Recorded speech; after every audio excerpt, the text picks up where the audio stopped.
Why honey badgers don't fear God or lions by Casual Geographic. I know that honey badgers are usually him. They are absolutely him usually, as far as I'm concerned. They are kind of crazy, these guys.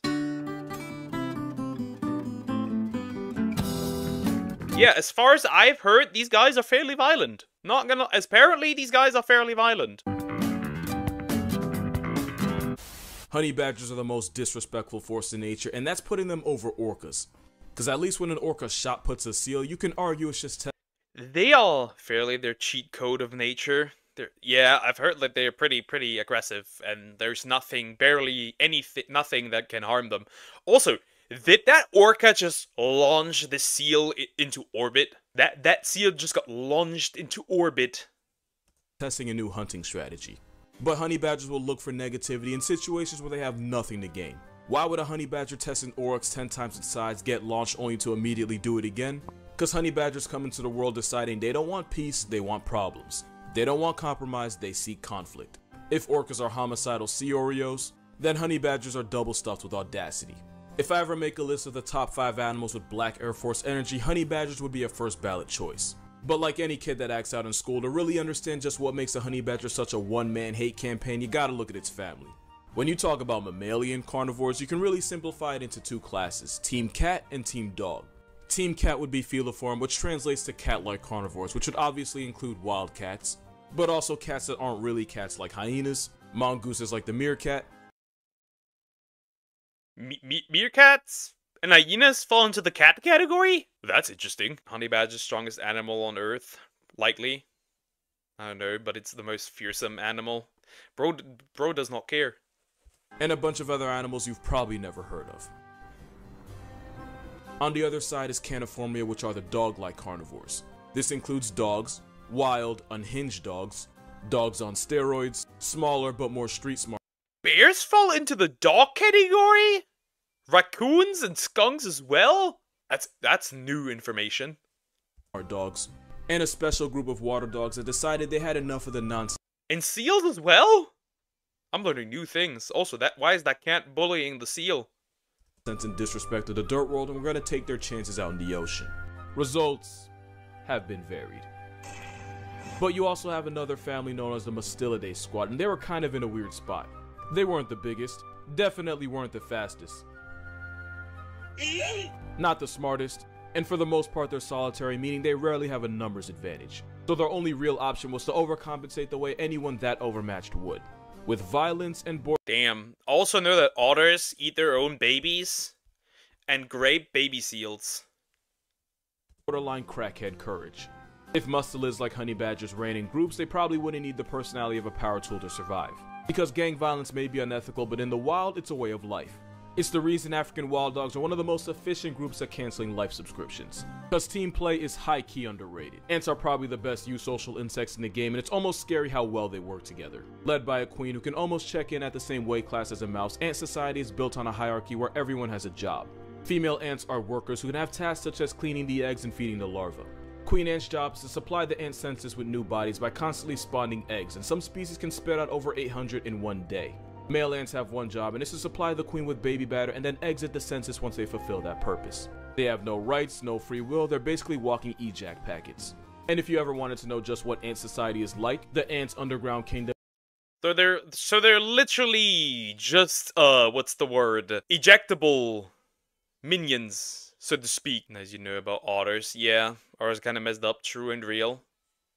Honey badgers are cute, so cute, well, kinda, not really.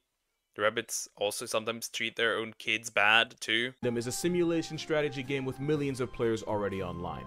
You can hatch and develop your own ant army, including rare ones like the banshee ant, which is based on an actual insect that isn't really an ant, it's a type of wasp. You can also unlock new buildings like toxic fungi, gorgeous pearl, special nests, and more. Now here's the fun part.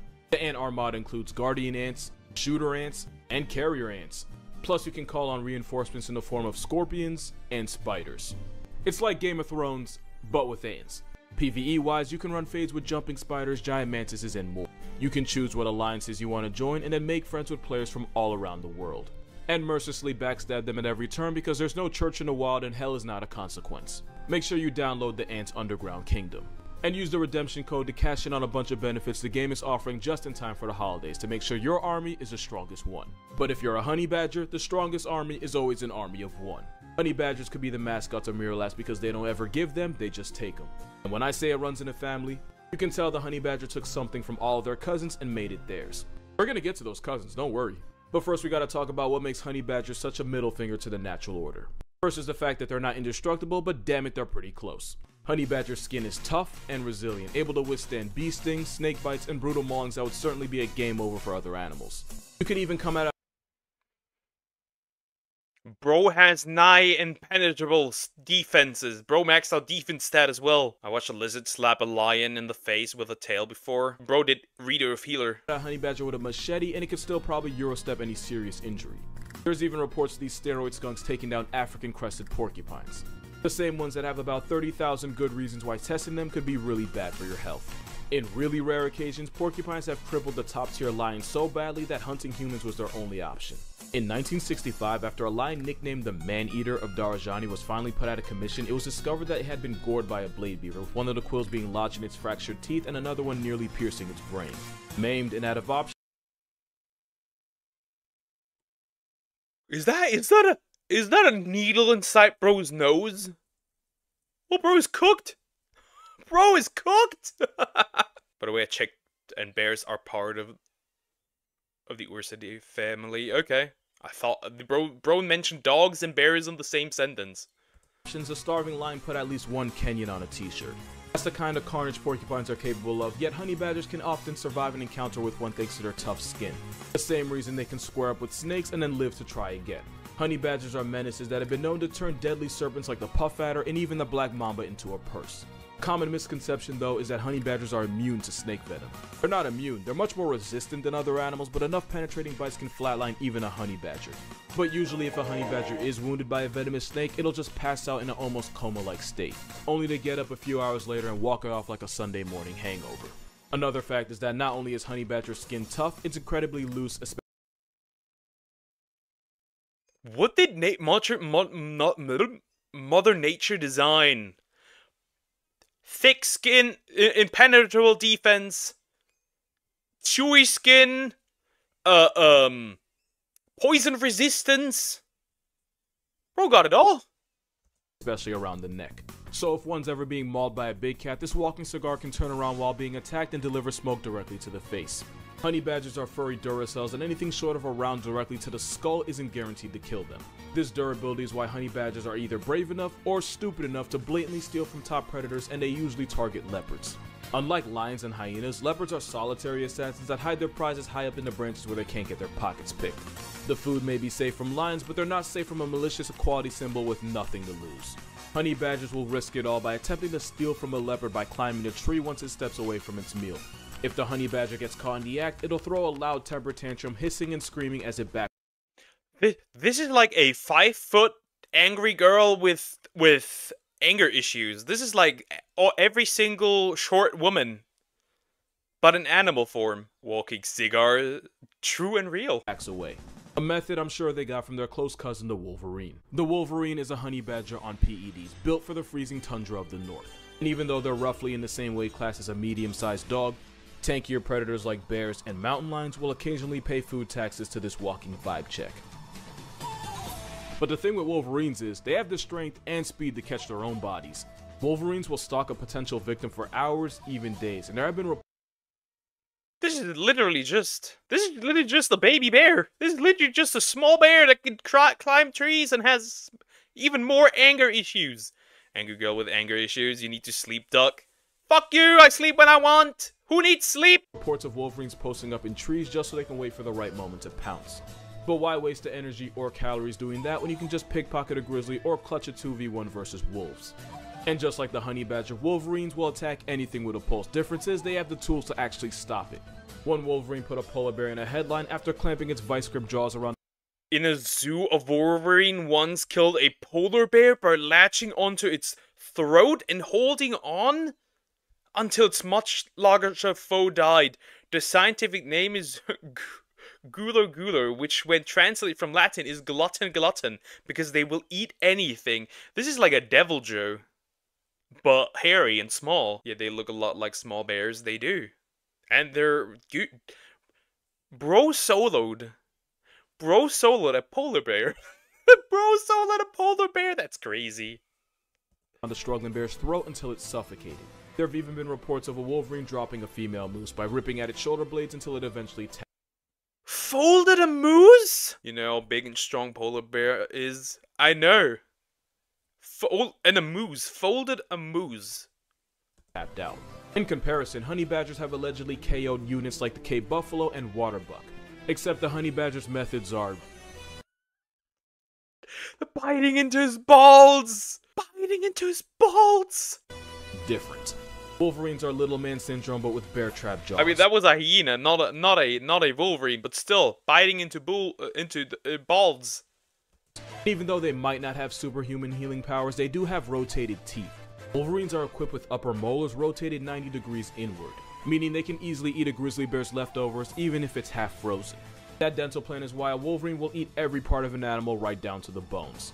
Honey badgers don't have nearly that kind of power, but these prison-striped weasels do pack a nasty bite, and they've been seen tearing into tortoises. Wolverines have one more secret, and it's that they smell really, really foul. Not only will they use the power of liquid booty as a threat, they'll spray the scent over any food they find to make sure no one else touches it.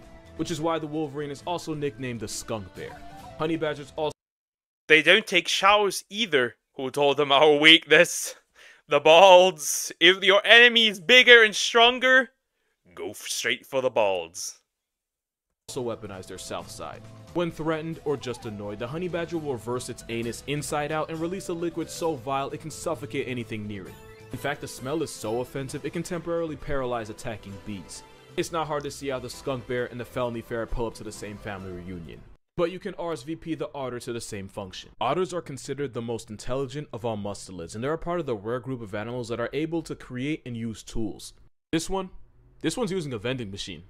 In fact, they're so smart that in the 60s, the CIA allegedly tried to weaponize them. I actually made a video on this, and the otter— it is really like, oh, look at this new discovery. Let's turn it into a weapon. Said every human ever.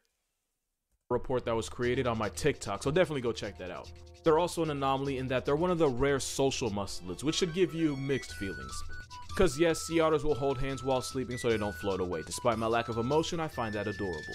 But otters, especially river otters, will jump anything that enters their territory, from caiman to jaguars to idiots with iPhones. If you want your idea of otters to be— imagine.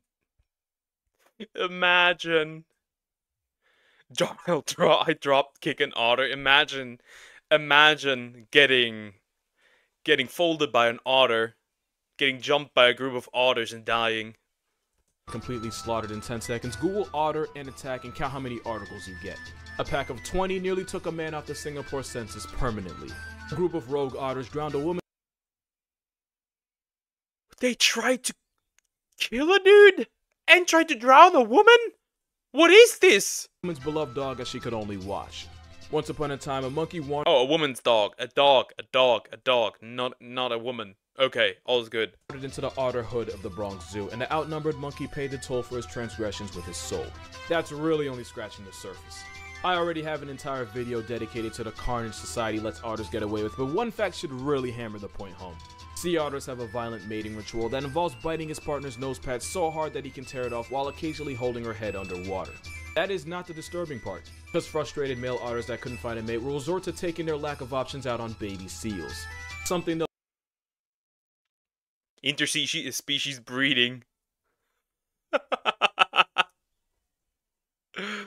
I kick a pack of otters. You are not doing that. You are not doing that. Nothing good. If it was my dog, I would lose my mind. I would kill the otters. I would swim after my dog. Nothing is okay, they would not succeed with my dog. My dog is way too massive and big. They'll continue to do for up to a week, even after the seal's soul has already evacuated. I mean that in the worst possible way. So in a weird twist, out of these three otters— oh, necrophilia. With animals. Okay. might have the lowest morality, but to compensate they have the highest intelligence. Don't think honey badgers are just some crayon eaters, they're incredibly smart too. Like the kind of smart that would make them high-class criminals. In an experiment, a honey badger couldn't reach a box of food that was hanging from a branch of a tree. But what would have been a dead end for most animals was only a challenge for him. After a few seconds to carefully weigh his options, the honey badger proceeded to push his crate closer to the hanging box to the point where he could stand on it to claim his prize. It might not seem like much, but being able to figure this out automatically puts honey badgers in the highest percentile when it comes to animal intelligence. But the best example would be this little guy named Stoffel. Stoffel was a well-known escape artist that would find some of the most creative ways to end his bondage. In one of his many escapes, Stoffel noticed a broom that had been left near him, dragged it over to one of the corners of his enclosure, leaned it against the wall. These fuckers are a threat. They're even smart. Not 20 of them would succeed with the big dog and with you, even if you had a gun. I will not allow myself to get raped by an otter. I'll just rape the otters. Uno reverse. Wall and then used it to emancipate himself. They tested his skills with a gate, and Stoffel the Black Air Force managed to undo the latches of the lock. They then put him in a cell surrounded by cement walls. Take a wild guess what this little weasel did. Stoffel dug up a bunch of rocks, and when he had enough, he piled them in a corner and Andy Dufresne'd himself. One night, his caretaker awoke to a burglar in his home at 1 a.m. You know where I'm going with this. Stoffel escaped again, Once again, I am happy to be European. Shit like that does not exist here. If somebody tries to grape me, I'll Uno reverse it. I'll grape my grapist. This time he broke into the farmer's house and even tried to get into his bedroom. And you want to know the most disrespectful part of it all? Stoffel was hand-raised by humans at a young age and imprinted on them. Meaning Stoffel had no intention of actually escaping. Nah, he was just doing it for the sport and for all the memes. And we know that because Stoffel would allow himself to be— They even have a sense of humor. They even have a sense of humor. caught and returned back to his enclosure just so he could figure out another way to make his caretakers earn their pay. Breaking into the farmer's house past midnight was just grade A trolling. And of course, it would be criminal to not mention that time Stoffel escaped his enclosure and entered the lion's den where he was nearly brutally mauled to death. After he recovered, the first thing Stoffel did fresh out was try to find a way back to the lions to settle the score. Stoffel would also regularly break into the lodge kitchen where he would harass staff and help himself to any food he could find. They eventually gave him a lady badger thinking that would help him calm down. What they really did was introduce the Bonnie to his Clyde as they would now try to escape together. For their size, honey badgers have relatively large brains and they make it everyone's problem. But there's one more thing about them that really makes them a menace to society, and for that you have to look at its third cousin, the stoat. The stoat is one of the smallest of all mustelids, yet they regularly put prey 10 times their size out of commission. They do this by relentlessly chasing their prey, which are usually rabbits, until the prey eventually drops to exhaustion. Only then will the stoat deliver a devastating bite. Damn. This little shit is taking down something probably 3 times its own weight. That's him. That's alpha energy. That is Right to the back of the skull. And once a stoat locks in on its target, there isn't a force in nature that can stop it. The stoat is so hyper-fixated that it'll even ignore rabbits that might be closer just so they can commit to pursuing its original target. That crackhead determination is not foreign to the honey badger. The only way a honey badger can fend off leopards, hyenas, and even the occasional lion is by constantly squirming, hissing, and biting until the attacker eventually decides it's not worth the calories. Even if they eventually do go out of commission, you can be sure the honey badger did not go quietly. The badger's stubborn nature is probably best summed up when you see what they do for honey. Honey badgers love breaking into beehives to eat energy-rich honeycombs. Unfortunately, that often means getting a face full of African bees, which are more aggressive and more nasty than their European cousins. But these honey weasels will continue to eat even while being actively swarmed and attacked by bees. And even though they're resistant, they're not 100% immune to bee stings. Honey badgers have been known to keep raiding the same beehive for honey until they eventually get stung to death.